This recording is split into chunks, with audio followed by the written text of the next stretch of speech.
Republic Bharat, आपके साथ मैं हूं श्वेता त्रिपाठी। 5 का प्रहार लेकर के बच्चे दो ही अच्छे, ये नारा सिर्फ और सिर्फ नारा नहीं रह गया है, बल्कि अब ये वक्त की जरूरत बन चुका है। क्योंकि अगर आप इस बात को नहीं समझ पाए तो आपकी आगे आने वाली पीढ़ियों को ना तो खाना मिलेगा, ना पानी मिलेगा और ना ही अच्छी एजुकेशन मिल पाएगी।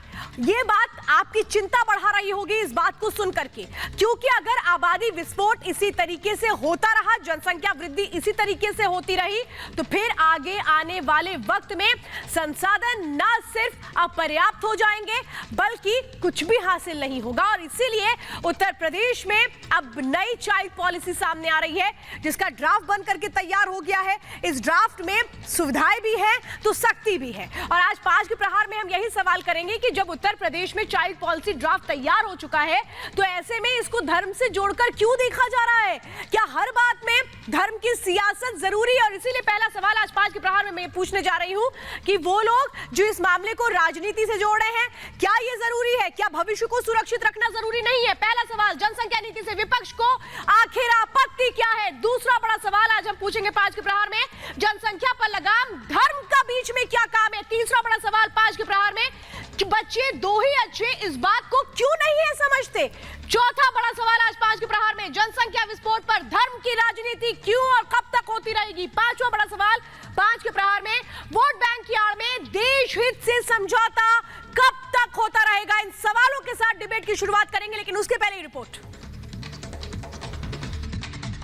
ये जनसंख्या विस्फोट हमारे लिए, हमारी आने वाली पीढ़ी के लिए अनेक नए संकट पैदा करता है।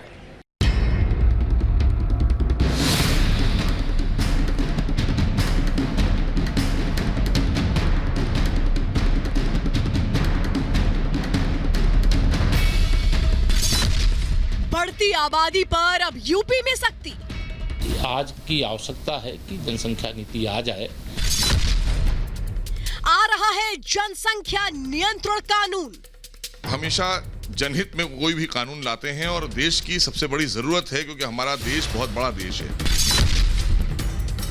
आबादी बॉम्ब को डिफ्यूज करेंगे योगी। जनसंख्या विस्फोट आधुनिक भारत की सबसे बड़ी समस्याओं में से एक है। बढ़ती जनसंख्या सीमित संसाधनों पर बोझ बनती जा रही है। खुद प्रधानमंत्री मोदी ने लाल किले से देश को जनसंख्या विस्फोट का खतरा बताया था। हमारे देश में आज भी स्वयं प्रेरणा से एक छोटा वर्ग परिवार को सीमित करके अपने परिवार का भी भला करता है और देश का भला करने में बहुत बड़ा योगदान देता है।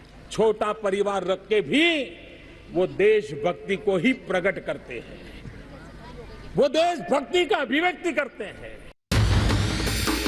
प्रधानमंत्री की इसी संदेश को अब सीएम योगी अमली जामा पहनाने की कोशिश कर रहे हैं। विधानसभा चुनाव से पहले यूपी में जनसंख्या नियंत्रण कानून लाने की तैयारी हो रही है। राज्य विधि आयोग ने इसके लिए एक ड्राफ्ट तैयार किया है। इस ड्राफ्ट को वेबसाइट पर जारी किया गया। आयोग ने 19 जुलाई तक जनता से इस पर सुझाव भी मांगे हैं। वो सजेशन सार्वजनिक हित के होंगे, उन सजेशन को हम निश्चित रूप से स्वीकार करेंगे और स्वीकार करके उसमें जो हम प्रस्तावित ड्राफ्ट हमने तैयार किया है उसमें हम उसको समाहित करेंगे। और मैं समझता हूं कि अगस्त के दूसरे हफ्ते तक हम रिपोर्ट माननीय मुख्यमंत्री जी को सौंपने की स्थिति में होंगे। हालांकि ये अधिनियम 1 साल के बाद लागू होगा। अब हम आपको बताते हैं कि यूपी के राज्य विधि आयोग के इस ड्राफ्ट में आखिर क्या है। जनसंख्या नियंत्रण कानून बनने के बाद यूपी में 2 से ज्यादा बच्चों पर सरकारी नौकरी नहीं मिलेगी, ना ही किसी सरकारी योजना का लाभ मिलेगा। सब्सिडी, मुफ्त राशन और स्कॉलरशिप जैसी सुविधाएं भी नहीं मिलेंगी। साथ ही पंचायत चुनाव जैसी राज्य स्तरीय चुनाव में भी लड़ना असंभव हो जाएगा। इलेक्शन का जहां तक सवाल है, हमारा प्रस्ताव ये है कि इलेक्शन में पंचायत इलेक्शन, महापालिका इलेक्शन, नगर निगम इलेक्शन, पार्षद का इलेक्शन, इस प्रकार के जो राज्य स्तरीय इलेक्शन है वो इलेक्शन न लड़ पाए।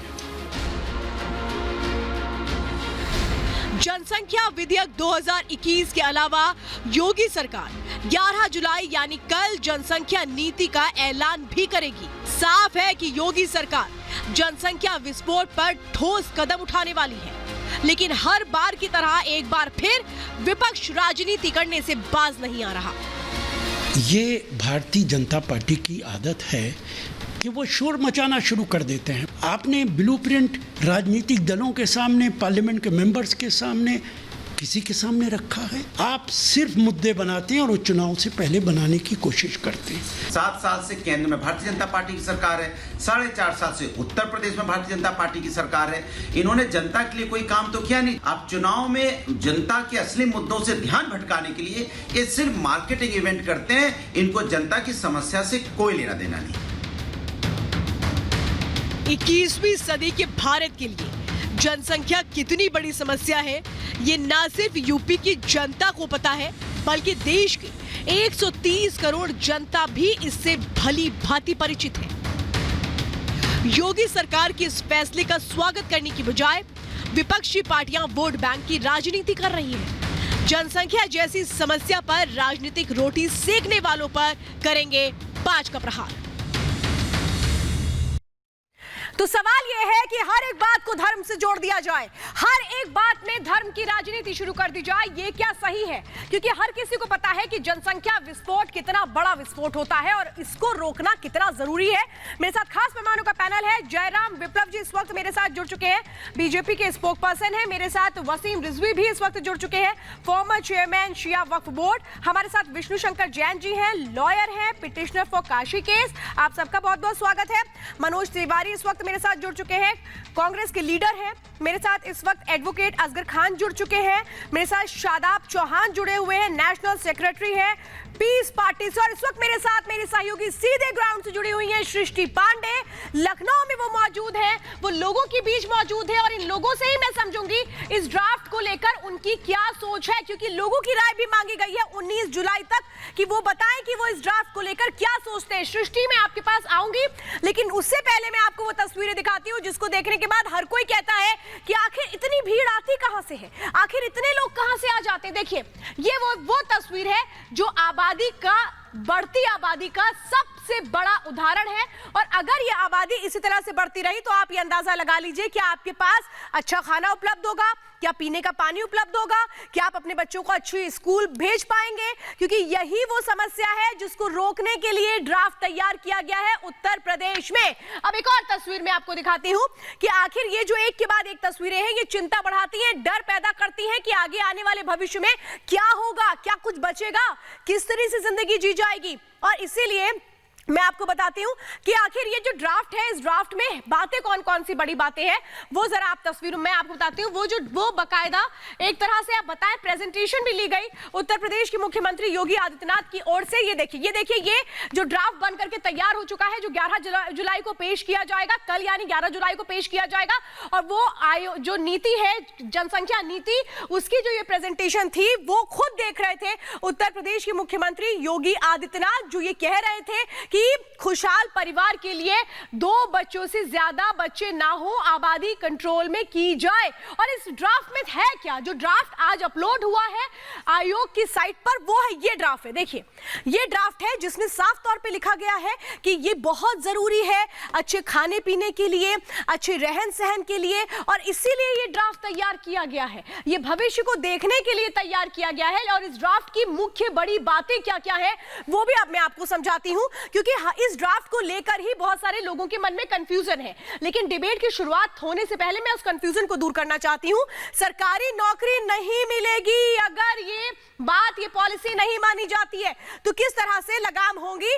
तो वो स्थितियां मैं बता रही हूं कि 2 बच्चों से ज्यादा अगर बच्चे हुए, इस पॉलिसी को नहीं माना गया, इस नियम को नहीं माना गया, तो फिर उसके बाद किस तरह से ये जो ड्राफ्ट है इसमें वो कौन कौन सी बातें हैं वो मैं आपको बता रही हूं। सरकारी नौकरी नहीं मिलेगी, 77 सरकारी योजनाओं का फायदा नहीं मिलेगा, सरकारी कर्मचारियों को शपथ पत्र देना होगा कि वो इसे मानेंगे, जनप्रतिनिधियों को भी शपथ पत्र देना होगा कि वो इसको पालन करेंगे, 2 बच्चों से ज्यादा बच्चे नहीं होंगे। और ये मैं आपको बता रही हूं कि आखिर क्या कुछ इस पूरे ड्राफ्ट में रहा है। और ये देखिए, मैं आपको बता रही हूं कि 2 से ज्यादा बच्चे होने पर सबसे बड़ी बात जो है वो ये है कि सरकारी नौकरी नहीं मिलेगी, और अगर सरकारी नौकरी के लिए बाद में आप आवेदन करते हैं तो वो भी नहीं होगा। अब जरा मैं सीधे रुक कर लेती हूं मेरी सहयोगी सृष्टि पांडे का, जो लोगों के साथ मौजूद है। लोग इस पूरे मामले को लेकर क्या कुछ कह रहे हैं, वो क्या सोचते हैं। सृष्टि, जरा मुझे बताइए, लखनऊ में आप मौजूद हैं, वहां के लोग क्या कह रहे हैं इस पूरे मामले को लेकर के, कि क्या वो मानते हैं कि ये जरूरी और सही कदम है? बिल्कुल श्वेता, देखिए कुछ लोग इस वक्त हमारे साथ में यहाँ जुड़े हुए हैं, हम उनसे बातचीत करेंगे और जानेंगे कि आखिरकार वो क्या सोचते हैं। जनसंख्या नियंत्रण कानून लाने की बात सरकार यहाँ कर रही है, तमाम जनता से सबसे बड़ी बात है कि राय मांगी गई है। क्या आप अपनी राय दीजिए, क्या राय है आपकी? हम तो यही कहेंगे, सरकार दे रही दुरुस्त आई, ये कानून तो पहले बनना चाहिए था। अब योगी सरकार जो कर रही बहुत बढ़िया करने जा रही है, इसके लिए मेरा साफ यही करना है कि 1 नंबर का काम करने जा रही है। आप लोगों की राय क्या है? मैम सेम राय है हमारी भी, जनसंख्या कानून जरूर होना चाहिए और योगी जी जो कर रहे हैं बहुत अच्छा कर रहे हैं, हम योगी जी के साथ हैं। ये कानून तो हमारे देश में बहुत पहले ही आना चाहिए था, पिछली सरकारों में ही, लेकिन ठीक है जो उन्होंने नहीं किया वो हमारे योगी जी कर रहे हैं। ये कह रहे हैं जो अब तक की सरकारों में नहीं हुआ वो अभी हो रहा है, जनसंख्या नियंत्रण कानून को लेकर सरकार राय मांग रही है। आप सही हो, जो हो रहा सही हो रहा है, इसके बारे में जो हो रहा है सही हो, बहुत अच्छा हो रहा है, सहमत हैं। और भी कुछ लोग हैं, उनसे हम जानने की कोशिश करेंगे। देखिए, लोग यहाँ बात नहीं करना चाह रहे हैं, लेकिन सबसे बड़ा सवाल है कि आखिरकार आप जनसंख्या नियंत्रण कानून को लेकर क्या बोलेंगे? हम इसके लिए सही है, बेहतर फैसला, बेहतर है जी। इससे फायदे होंगे, इससे बहुत फायदे होंगे, आने वाले टाइम पे पूरा भारत ये देखेगा। कुछ लोग इसमें ये भी कह रहे हैं कि नहीं होना चाहिए ऐसा, किसी समुदाय को टारगेट करके आप कर रहे हैं ऐसा। नहीं, ये उन्हीं लोगों की सोच है जिनके मन में छल कपट है। और भी लोग हैं, उनसे बातचीत करेंगे। आप बताइए, जनसंख्या नियंत्रण कानून को लेकर क्या समझ रहे हैं आप? सही हो रहा जो भी हो रहा है, फैसला सही है? जी सृष्टि, होना चाहिए। जी हाँ होना चाहिए। जो तमाम सुविधाएं, जी सृष्टि, देखिए वहाँ जितने लोग हैं, लोगों से जितने भी हम लोग, हाँ, आप जितने भी लोगों से बात कर रही हैं वो सब एक ही सुर में एक ही बात कह रहे हैं कि बहुत अच्छा फैसला है, देर आए दुरुस्त आए। यानी कि लोगों को लग रहा था कि ये फैसला और पहले लिया जा सकता था। यानी ये जो लोग हैं ये तैयार हैं इस पॉलिसी के लिए।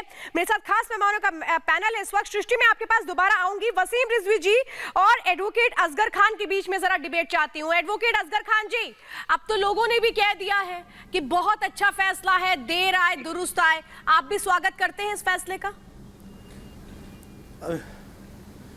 अभी एक साहब ने बताया देर आए दुरुस्त आए, और ये भी कहा कि हमारी सरकार पिछले 7 सालों से 2 नंबर का काम कर रही थी। अभी उन्होंने बताया कि अब 1 नंबर का काम कर रहे हैं। इसका मतलब ये हुआ कि पिछले 7-8 सालों से 2 नंबर का काम कर रहे थे, यानी कि ठीक काम नहीं कर रहे थे। आज उन्होंने ठीक करना शुरू किया है। दूसरा सवाल ये है कि हम अपने कानून फैसला सही है को मानते हैं या नहीं। अगर हम मानते हैं, अगर हम अपने कानून को और अपने कॉन्स्टिट्यूशन को, संविधान को मानते हैं, तो आर्टिकल 21 में देखिए पर्सनल लिबर्टी दी है।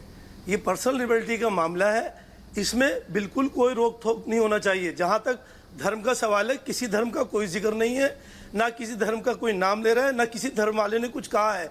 अगर आपको, सरकार को या किसी धर्म से डर लग रहा हो तो ये एक अलग बात है, हम उसके बारे में कुछ नहीं कह सकते। जहाँ तक सवाल तरक्की का है, अगर लोग ज़्यादा होंगे तो खर्च ज़्यादा होगा, खाना भी ज़्यादा चाहिए होगा, पानी भी ज़्यादा चाहिए होगा, जैसे आपने अभी कहा, लेकिन कमाई भी ज़्यादा होगी, तरक्की भी ज़्यादा होगी, काम भी ज़्यादा होगा। ऐसा नहीं है कि अगर 2 बच्चे होंगे तो सब मुझे बात नहीं समझ में आ रही। वसीम रिजवी जी, जरा आप जवाब दे दीजिए। देखिए, यहाँ पर मुझे एक बात बिल्कुल लॉजिक नहीं समझ में आ रही है। अभी भी जो हमारे संसाधन है वो इस बढ़ती आबादी के लिए नाकाफी ही है, तो तरक्की का फायदा कहाँ मिलेगा? अगर आबादी ऐसे ही बढ़ती रही तब तो अभी भी ये कहे ना कि घर में अभी तो खाने के लिए उतना बच नहीं रहा है, तो लोग सेविंग क्या करेंगे? इस बात को क्या असगर जी समझते नहीं है? रिजवी जी, ये घुमा फिरा कर बात कहने की बात है। किसी ना किसी तरह से ये जो कानून बनने की बात हो रही है, इसका विरोध करने की बात है, क्योंकि सीधे तौर पर ये बात नहीं कही जा सकती कि नहीं साहब ये 2 बच्चों से ज्यादा हो और हम जनसंख्या। देखिए, जहां पर छल कपट है, जहां पर लोग ये समझ रहे हैं कि अब बच्चों की आबादी से हम देश का विकास कर सकते हैं, या वो देश का विकास के बारे में नहीं सोच रहे हैं, वो किसी न किसी साजिश के तहत हिंदुस्तान में इस तरह की कोई प्रक्रिया अपनाने की कोशिश कर रहे हैं। अब उसको आप अगर इस जैसे कि ये अभी बता रहे थे कि ज्यादा लोग होंगे तो ज्यादा तरक्की होगी। देखिए, जब चीजें लिमिटेड हैं और जो साधन है वो लिमिटेड है, तो ज्यादा लोगों से तरक्की का आप कैसे तस्वुर कर सकते हैं? जमीन है, आप उसका इस्तेमाल, आप ज्यादा लोगों से तरक्की का कैसे कर सकते हैं? आप एक परिवार की बात कीजिए, अगर के उस परिवार में 2 बच्चे हैं तो उसका आप लोग वही लोग हैं ना जो लोगों को गुमराह कर देते हैं। विष्णु शंकर जैन जी, मैं आपके पास आऊंगी, लेकिन मैं जरा बताती हूँ कि बढ़ती आबादी के नुकसान क्या है। फिलहाल ये जो ड्राफ्ट आ रहा है, इसके फायदे क्या है, ये भी जरा समझने की जरूरत है। असगर खान जी, आपके लिए खास तौर पे मैं ग्राफिक्स चलाने जा रही हूँ, क्योंकि आपको ये पता नहीं है कि अगर ये ड्राफ्ट लाया जा रहा है तो इसमें पाबंदियां हैं, रोक है, तो फिर ये भी पता लग रहा है कि जो लोग उनका पालन करेंगे उनके लिए फायदा क्या है। ये देखिए, ये ड्राफ्ट की वो बड़ी बातें हैं जो फायदे क्या है। सरकारी नौकरी में अतिरिक्त वेतन दिया जाएगा, यानी इंसेंटिव भी अलग से होगा। पेंशन में 3% का इजाफा होगा, यानी कि आप अगर इस पॉलिसी को मानते हैं, सरकारी नौकरी में है, तो फिर क्या फायदे होंगे? बच्चों की शिक्षा, चिकित्सा निःशुल्क होगी। प्राधिकरण के मकान के आवंटन में वरीयता मिलेगी, यानी प्रायोरिटी मिलेगी। घर खरीदारी पर लोन में छूट मिलेगी। ये फायदे हैं इस पॉलिसी के। बच्चा पैदा होने पर 12 महीने की छुट्टी दी जाएगी। साथ ही साथ जो ड्राफ्ट है उसमें ही जो बड़ी बात है वो यही बड़ी बात है कि आपको इंसेंटिव दिए जाएंगे। ये वो तमाम खूबियां हैं इस ड्राफ्ट की जो तोहफे के तौर पर सामने आ रही हैं। और मैं चाहूंगी कि ये परेशानी है क्यों, ये भी जरा असगर साहब समझ लीजिएगा, क्योंकि आपको शायद नजर नहीं आता कि जो बढ़ती आबादी है वो कितनी बड़ी चिंता का विषय है। ये देखिए, उत्तर प्रदेश की जो आबादी में बताती हूँ 24 करोड़ है। आप ये समझिए कि ये तो पाकिस्तान की आबादी से भी ज्यादा है, यानी अपने आप में पूरा एक देश है उत्तर प्रदेश सही मायने में, अगर बाकी देशों की तुलना में आबादी को आप देखेंगे। और यहाँ पर अगर बाकी राज्यों की मैं बात बताऊं जहां जहां ये पॉलिसी लागू है वहां क्या क्या स्थितियां ये बताती हूं। देखिए, जो राजस्थान है वहां पर 8 करोड़ पॉपुलेशन है, वहां पर भी ये ड्राफ्ट लागू है। महाराष्ट्र में 13 करोड़ पॉपुलेशन है, वहां पर भी ड्राफ्ट लागू है। यानी कि आबादी के पैरामीटर से अगर आप देखते हैं तो उत्तर प्रदेश सबसे ज्यादा आबादी वाला प्रदेश है। लेकिन अगर आबादी ऐसे ही बढ़ती रही, आबादी मीटर ऐसे ही ऊपर जाता रहा, तो फिर जो संसाधन है वो नीचे आते जाएंगे। और आप करेंगे क्या? विष्णु शंकर जैन जी, मैं यही बात तो समझना चाहती हूं। यहाँ तो बहुत सीधा फॉर्मूला है सर, यहाँ हर एक चीज का फॉर्मूला बहुत सीधा है कि अगर आपके पास लिमिटेड रिसोर्स है और आप चाहते हैं कि जो अभी आपकी पॉपुलेशन है वो उस लिमिटेड रिसोर्स का फायदा उठाए, आगे आने वाला भविष्य खतरे में ना पड़े, तो इसके लिए तो कुछ करना पड़ेगा।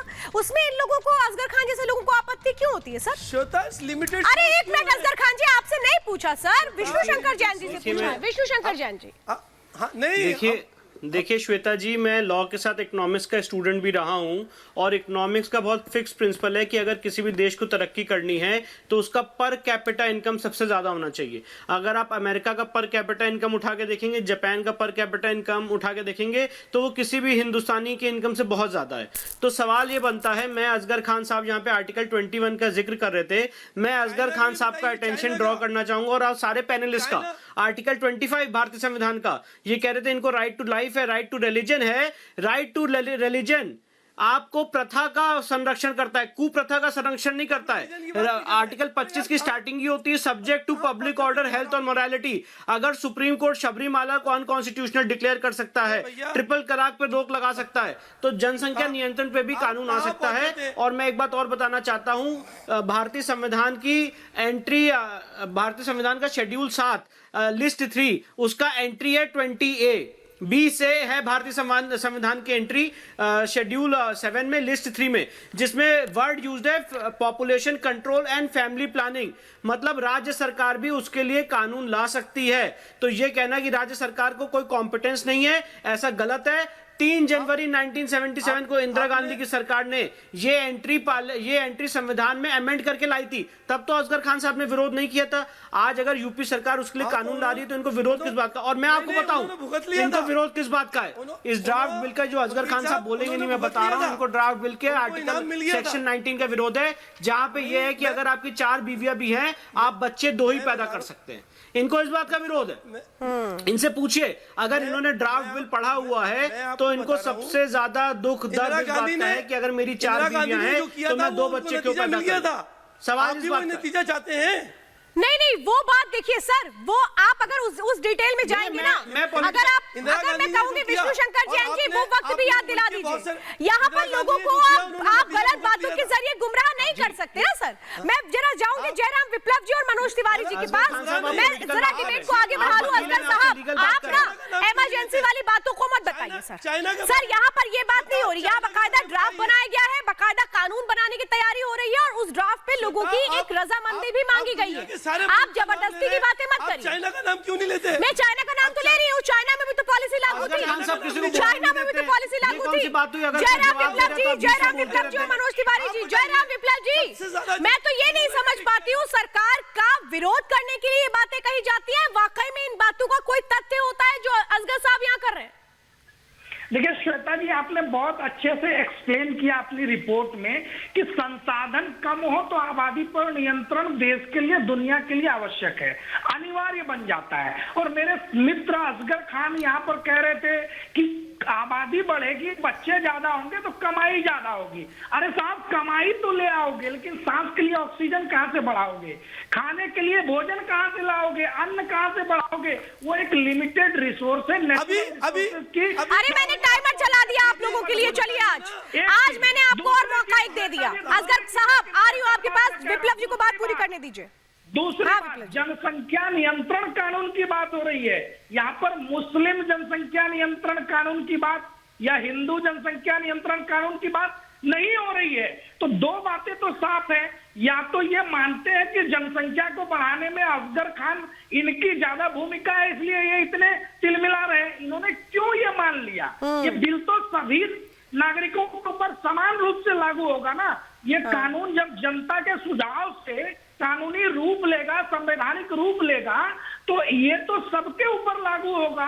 तो आप ही को केवल क्यों तकलीफ है? यानी आप मान रहे हैं कि जनसंख्या बढ़ाने में आपकी एक बड़ी भूमिका है और उस सोच का आपने प्रदर्शन भी कर दिया। मनोज जी बोलिए, मनोज जी मैं चाह रही हूँ आप भी जवाब दे दीजिए। बात तो सही है भाई, अभी संसाधन नहीं पूरे हो पा रहे, आबादी को मत रोकिए और फिर बाद में बोलिए कि आप लोगों ने कुछ किया नहीं। जनसंख्या नियंत्रण कानून के ऊपर सरकार की जो संजीदगी अभी वर्तमान में दिखाई दे रही है, श्वेता जी, ये पूर्ण रूपेण एक चुनावी एजेंडा है। और मैं बार बार कहता हूं कि मोदी सरकार या मोदी सरकार के मातहत जितने भी पहले सुनिए विप्लव जी, मैं उस पर बोल रहा हूं, जनसंख्या नियंत्रण कानून पे आता हूं। आपको यह जानकारी होनी चाहिए कि जो ये संजीदगी आप दिखा रहे हैं, वो संजीदगी इसके पहले की पूर्ववर्ती सरकारों ने भी दिखाया था। और मैं आपको याद दिलाना चाहता हूं कि भारत दुनिया का सबसे पहला देश था 1952 में, जब जनसंख्या नियंत्रण के ऊपर सरकार ने अपनी पूरी संजीदगी दिखाई थी। लेकिन फर्क क्या है? जी, मैं एक बात पूछूं आपको राजस्थान में नजर क्यों नहीं आता है? यही है, वहां पर भी तो यही सिस्टम है सर। नहीं, आपको फिर नजर क्यों नहीं आता? आपको वहां के लिए आफत क्यों नहीं होती है? जो प्रश्न उठाए हैं वो नहीं, क्यों नहीं होता? मुझे तो ऐसा लगता है, जरा मैं आपको बताती हूँ, आप भूल जाते हैं आपकी सरकार भी यही कर रही है राजस्थान में सर। आप शायद भूल चुके हैं और इसीलिए मैं कह रही हूँ कि ये डबल स्टैंडर्ड मत रखिए। किन किन राज्यों में जनसंख्या नियंत्रण कानून लागू है, वहां क्या कुछ तस्वीर, जरा मैं वो अपडेट आपको देती हूँ, क्योंकि मुझे लगता है मनोज तिवारी जी को ये पता ही नहीं है। देखिए, आप कह रहे हैं ना, मैं कह रही हूँ राजस्थान सरकार में भी ये नियम लागू है, सरकारी नौकरी नहीं मिलेगी अगर नहीं माना गया 2 चाइल्ड पॉलिसी रूल को, पंचायत चुनाव नहीं लड़ सकते हैं। ये क्या याद नहीं क्या मनोज तिवारी जी? आपकी सरकार तो कर रही है ना। अब मैं चलिए महाराष्ट्र की बात कर लेती हूँ, जहां पर आप सरकार के साथ सहयोग में राज्य सरकार में पद नहीं दिया जाएगा, वहां पर भी नियम, जो सख्ती नियम है महाराष्ट्र में, वो मैं बता रही हूँ, 2 से ज्यादा बच्चे होने पर किस तरह से सरकारी नौकरी में वहां पर भी रोक है। वहां पर भी स्थानीय चुनाव नहीं लड़ सकते हैं, यानी कर्मचारी लोकल बॉडीज इलेक्शन नहीं लड़ पाएंगे, महिलाएं पीडीएस की पात्र नहीं होंगी। अब चलिए बात मैं मध्य प्रदेश की करती हूँ। सरकारी नौकरी नहीं मिलेगी, वहां पर भी जो 2 चाइल्ड पॉलिसी है उससे ऊपर आप जाते हैं, अलग होते हैं तो न्यायिक सेवा में नहीं जा सकते हैं, वहां भी नियम कड़े हैं। सरकारी नौकरी नहीं छत्तीसगढ़, सुनिएगा मनोज तिवारी जी, सुनिएगा, छत्तीसगढ़ में भी यही नियम लागू है, सरकारी नौकरी नहीं मिलेगी। सरकारी नौकरी असम अभी चाइल्ड पॉलिसी लेकर के आ रहे हैं, वहां पर भी प्रस्ताव शुरू हो चुका है, ड्राफ्ट बन रहा है, वहां पर भी यही बात है, बिल्कुल सेम पॉइंट है जो उत्तर प्रदेश में स्थानीय चुनाव नहीं लड़ सकते, वहां पर भी बिल्कुल क्लियर है, सरकारी नौकरी नहीं मिलेगी। ओडिशा स्थानीय चुनाव नहीं लड़ सकते, ओडिशा में भी 2 चाइल्ड पॉलिसी लागू है। और मैं ये समझना चाहती हूँ मनोज तिवारी जी, मैं आपको देती हूँ 50 सेकेंड। मनोज तिवारी जी मुझे बताइए ना, मुझे बताइए मनोज तिवारी जी, आप अपना सर 1 मिनट अपना गाना खत्म करिए सर। अरे आप जो किशोर कुमार का गाना गा रहे हैं वो बंद करिए, बंद करिए सर, बंद करिए। It's not good, it's not good. आप मुझे बताइए, 1 मिनट मेरा सवाल सुनिए, आप मेरा सवाल सुनेंगे? सरकार की ये दोहरी नीति मैं पूछ तो रही हूँ, आप मेरा सवाल सुनेंगे? मैं तो पूछ रही हूँ आपसे, आपको राजस्थान में सरकार की दोहरी नीति नजर नहीं आती, महाराष्ट्र में नजर नहीं आती, छत्तीसगढ़ में नजर नहीं आती, उत्तर प्रदेश में क्यों नजर आती है? फिर उत्तर प्रदेश में दोहरी नीति क्यों है? विपक्ष की सरकार रही। अरे मैं पूछ तो रही हूँ, आप सवाल, या तो मैं सच चाहती हूँ, आप शायद सवाल सुन नहीं पा रहे हैं कि जनसंख्या नियंत्रण के ऊपर इस सरकार ने कितना काम किया है। मैं डाटा दूं क्या आपको? मनोज तिवारी जी, मुझे ये नहीं समझ में आया अभी तक। मैं चाहूंगी वसीम रिजवी जी और विष्णु शंकर जैन, हाँ मैं चाहूंगी वसीम रिजवी जी को लीजिए और इस वक्त विष्णु यहाँ पर असगर साहब को लीजिए। मैं ये समझ नहीं पा रही हूँ वसीम रिजवी जी, अभी मैंने मनोज तिवारी जी को वो सारे स्टेट दिखाए जिसमें इनकी सरकार है। अगर इनको उत्तर प्रदेश में इतनी आपत्ति है तो राजस्थान की सरकार से भी बोले कि वो गलत कर रहे हैं, महाराष्ट्र की सरकार को बोले, छत्तीसगढ़ की सरकार को बोले। उत्तर प्रदेश में ही आते आते क्यों इन लोगों को परेशानी होती है जब यहाँ पर जनसंख्या नियंत्रण के लिए 2 चाइल्ड पॉलिसी आ रही है? तो देखिए, तिवारी जी हो या खान साहब हो, खुलकर बात नहीं कर पा रहे हैं। मैं अभी आपको खुलकर थोड़ी सी बात बता देता हूं। देखिए, एक बहुत बड़ा वोट बैंक की राजनीति है जो कि विपक्ष करती है, तिवारी जी जैसे लोग करते हैं, जो मुस्लिम वोट बैंक की राजनीति है।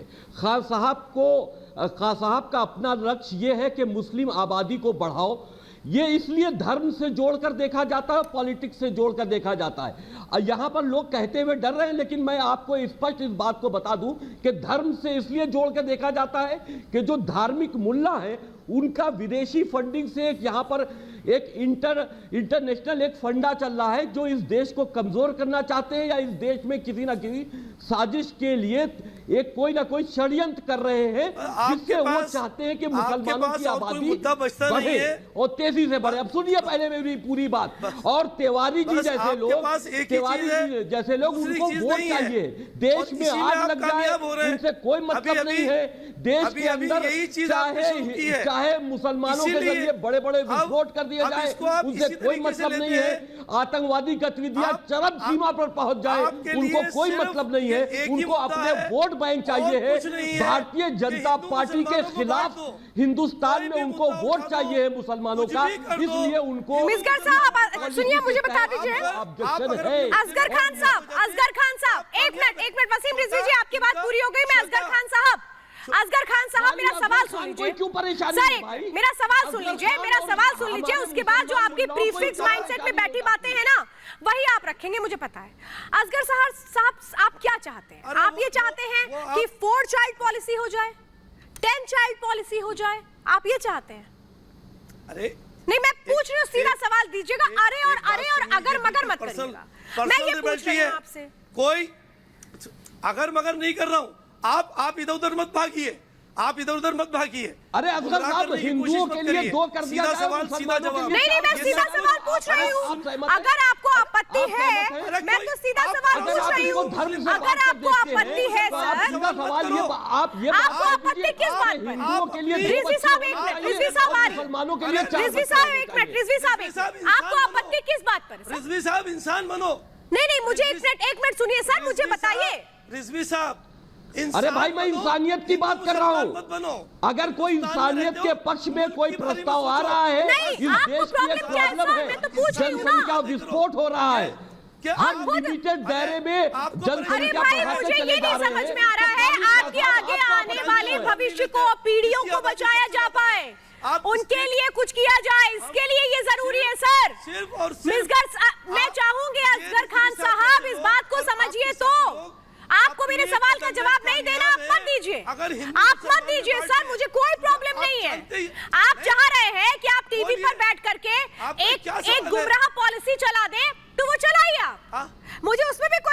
नहीं है। मैं लेकिन क्लियर आपसे बात पूछ रही हूँ, मैं आऊंगी आपके पास, मैं जरा सुनाती हूँ आपको। प्रधानमंत्री नरेंद्र मोदी ने भी किस तरह से कहा था कि जनसंख्या विस्फोट खतरनाक है। जब देश का प्रधान सेवक ये बात कहता है तो क्या इसको समझने की जरूरत नहीं होती है? सुनिएगा जरा, क्योंकि आप लोग को याद नहीं है ये बात। समझ, ये जनसंख्या विस्फोट हमारे लिए,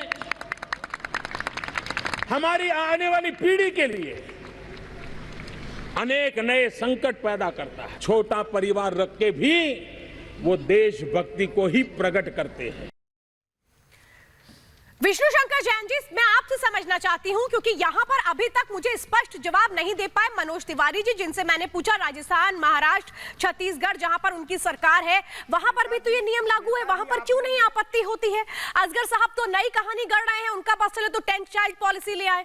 तो ये लोग क्या चाहते हैं? इनकी आने वाली जो पीढ़ी है उसके लिए ना खाना बचे, ना उसके लिए अच्छी एजुकेशन बचे, ये अपनी आने वाली पीढ़ी के खुद दुश्मन बन रहे हैं। सर ऐसा कहा, आप क्यों डरती हैं? अरे मैं काहे डरूंगी सर, मैं क्यों? सही बात कही। अगर आप समय किसी आगे आइए निकल के। मेरे को असगर जी, आप मुझे इंटरप्ट ना करिए, मुझे मेरी बात कहने दीजिए।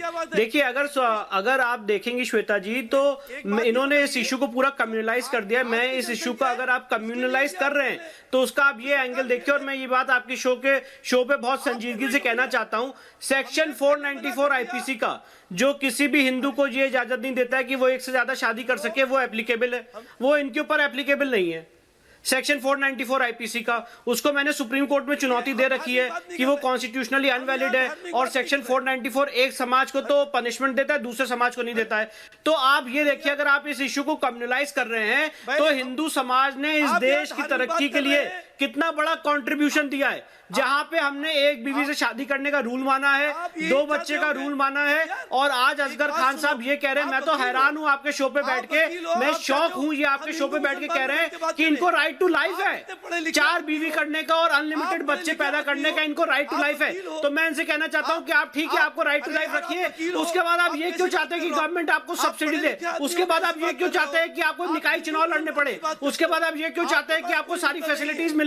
और अगर आप ये बात कह रहे हैं, तो जब पॉपुलेशन कंट्रोल सेक्शन 20 से एंट्री 3 में ऐड हुआ था, तब असगर खान साहब कहा थे, तब आपने क्यों नहीं विरोध किया था? और अगर पार्लियामेंट, इस देश की पार्लियामेंट ये राज्य सरकार को अधिकार दे रही है कि वो इसके ऊपर कानून बना सकता है, और राज्य सरकार उसके तहत कानून बना रही है, तो संवैधानिक तरह से एकदम सही काम हो रहा है। आर्टिकल 25 की आप बात कर रहे हो, आप ये कौन, मतलब आर्टिकल 25 में कुप्रथा को कभी भी प्रोटेक्ट नहीं किया है।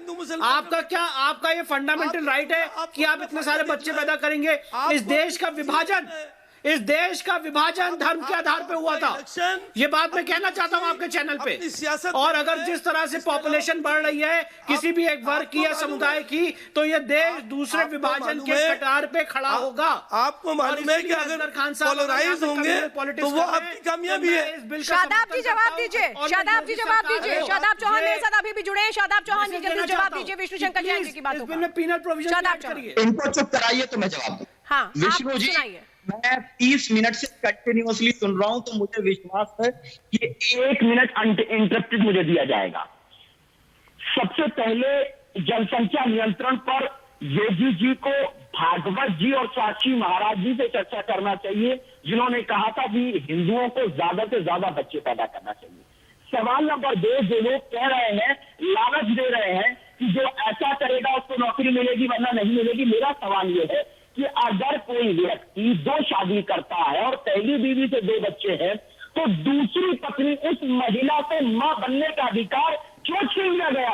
उस महिला की क्या गलती थी? ये महिला का अपमान है। पहली बात तो मेरी बात आप ध्यान से सुनिए, यही दूसरी पीढ़ी होनी नहीं चाहिए। ये गुमराह कर रहे हैं आप, ये तो आप झूठ बात बोल रहे हैं, आप बिल्कुल झूठ बोल रहे हैं शादाब।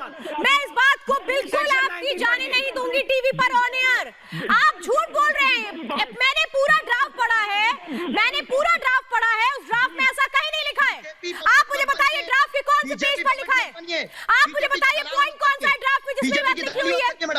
मैं ये कह रही हूँ शादाब जी, मैं आपको टीवी पर ये चैलेंज कर रही हूँ सर, मैं चैलेंज कर रही हूँ।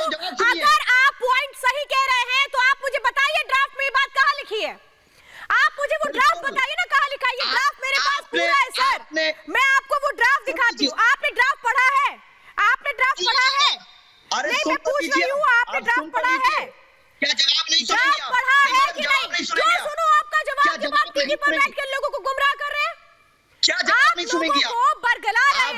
सुनना आप है या नहीं लोगों सुनना? को बरगला रहे हैं, प्रवक्ता अब मैं बनना सुन है, अगर आपको बीजेपी का प्रवक्ता बनना तो बनिए, मुबारक आपको।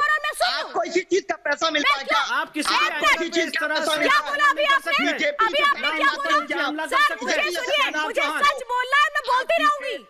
आपको अच्छा लगे ना लगे मुझे कोई मतलब नहीं, आप झूठ बोल रहे हैं। पहले मुझे बताइए ड्राफ्ट में कहां पर लिखा है ये बात? आप मुझे बताइए ड्राफ्ट में लिखी कहां है ये बात? श्वेता त्रिपाठी जी जो आप आज सुनिए, मुझे बताइए शादाब चौहान मुझे बताइए कहां लिखा है ड्राफ्ट में ये? आप अगर चिल्लाना बंद मैं करेंगी तो पूछ मैं रही जवाब हूँ, दूंगा। बताइए ना, ड्राफ्ट की कॉपी है आपके पास? आपके पास ड्राफ्ट की आप कॉपी चिल्लाना है? बंद करेंगी तो मैं जवाब दूंगा। पहले अगर मुझे आप बताइए चिल्लाना ड्राफ्ट बंद की करेंगी तो कॉपी मैं है? जवाब दूंगा। जनसंख्या अगर आप चिल्लाना बंद करेंगी तो मैं भाजपा के अरे मुझे बात बताइए ना, मैं तो आपसे क्लियर पूछ रही हूँ। सुनिए, मेरे पास जो ड्राफ्ट की, सुनिए सर, या तो आपने समझा नहीं, भाजपाई बोलते हैं तो आपके या तो आपने समझा नहीं, ठीक है? और अपने विचार की बातें मत करिए सर टीवी पर, ठीक है? आप बोल क्या रहे हैं, आपको पता भी है? ड्राफ्ट सुन लीजिए मेरी बात, जो ड्राफ्ट है ना वो आयोग की वेबसाइट पर पड़ा हुआ है, ठीक है? हमें कोई अलग से आकर नहीं मिला है। ड्राफ्ट पड़ा हुआ है उस वेबसाइट पर जिसमें आप खुद देख सकते हैं। की तरफ से या आप सुनिए शादाब जी, मेरे पास वक्त कम है और मेरा पूरा टाइम आप पे ही निकल गया क्योंकि आप झूठ बोल रहे थे और मैं नहीं चाह रही थी कि कोई भी शख्स इस ड्राफ्ट को लेकर गुमराह हो। आपकी नियत यही थी कि गुमराह कर दिया जाए लोगों को, लेकिन आप खुद ड्राफ्ट पढ़ करके नहीं आए हैं। आपको यह नहीं पता कि उस ड्राफ्ट में लिखा क्या है और आप यहाँ बैठ करके बता रहे हैं कि ड्राफ्ट में ये चीज है, ये चीज है। अगली बार मैं कहूंगी ड्राफ्ट पढ़ के आइएगा, या अगर किसी डिबेट में आते हैं तो पूरी जानकारी के साथ आइएगा। गुमराह करने की कोशिश अगली बार मत कीजिएगा। बहुत बहुत धन्यवाद। 5 के प्रहार में आप सभी मेरे साथ जुड़े, बहुत बहुत धन्यवाद।